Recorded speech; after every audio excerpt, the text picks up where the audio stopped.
ಎಲ್ಲರಿಗೂ ನಮಸ್ಕಾರ. ಪ್ರಿಯಾ ಕುಕಿಂಗ್ ಚಾನಲ್ಗೆ ಸುಸ್ವಾಗತ. ಇವತ್ತು ನಾನು ಜೋಳದ ಹಿಟ್ಟಿನಿಂದ ದೋಸೆ ಹೇಗಂತ ಮಾಡೋದನ್ನು ಹೇಳ್ಕೊಡ್ತಾ ಇದ್ದೀನಿ. 1 ಕಪ್ ಜೋಳದ ಹಿಟ್ಟು ತೊಗೊಂಡಿದ್ದೀನಿ, ಅರ್ಧ ಕಪ್ ಗೋಧಿ ಹಿಟ್ಟು. ಮಾಡುವ ವಿಧಾನ: ಸ್ವಲ್ಪ ಕೊತ್ತಂಬರಿ ಸೊಪ್ಪು, 5 ಹಸಿಮೆಣಸಿನ್ಕಾಯಿ,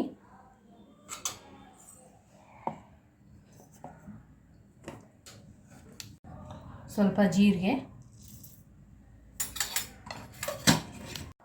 ಇವಾಗ ಜೋಳದ ಹಿಟ್ಟು ಹಾಕೋತಾ ಇದ್ದೀನಿ, ಗೋಧಿ ಹಿಟ್ಟು ಹಾಕೋತಾ ಇದ್ದೀನಿ. ಇದೇನು ರುಬ್ಕೊಂಡಿರ್ತೀವಲ್ಲ ಅದಕ್ಕೇ ಸ್ವಲ್ಪ ನೀರು ಹಾಕಿಬಿಟ್ಟು ಸ್ವಲ್ಪನೇ ಹಾಕ್ಕೊಳ್ಳಿ. ಇದನ್ನು ಇದಕ್ಕೆ ಹಾಕಬೇಕು. ನೀರು ಜಾಸ್ತಿ ಹಾಕೋಬೇಡಿ, ಸ್ವಲ್ಪನೇ ಹಾಕ್ಕೊಳ್ಳಿ. ಹಿಟ್ಟು ತೆಳುವಾದರೆ ರುಚಿಗೆ ತಕ್ಕಷ್ಟು ಉಪ್ಪು ಹಾಕ್ಕೊಳ್ಳಿ. ಇವಾಗ ಈ ಥರ ಹಿಟ್ಟನ್ನು ಕಲಿಸ್ಕೊಳ್ಳಿ. ಹಿಟ್ಟು ಈ ಥರ ರೆಡಿ ಮಾಡ್ಕೋಬೇಕು. ರೆಡಿ ಮಾಡ್ಕೊಂಡ್ಮೇಲೆ 15 ನಿಮಿಷದಿಂದ 20 ನಿಮಿಷ ಪ್ಲೇಟ್ ಮುಚ್ಚಿ ಇಡಿ. ಇವಾಗ ಚಟ್ನಿ ಮಾಡ್ಕೋತಾ ಇದ್ದೀನಿ.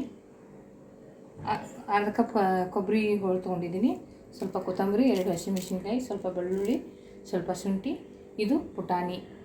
ತವಾನ ಕಾಯಕ್ಕಿಟ್ಟಿದ್ದೀನಿ. ತವಾ ಚೆನ್ನಾಗಿ ಕಾಯಬೇಕು, ಸಣ್ಣನೇ ಇರಬೇಕು ಉರಿ. ಇವಾಗ ನೋಡಿ ದೋಸೆ ಹಾಕ್ತಾಯಿದ್ದೀನಿ.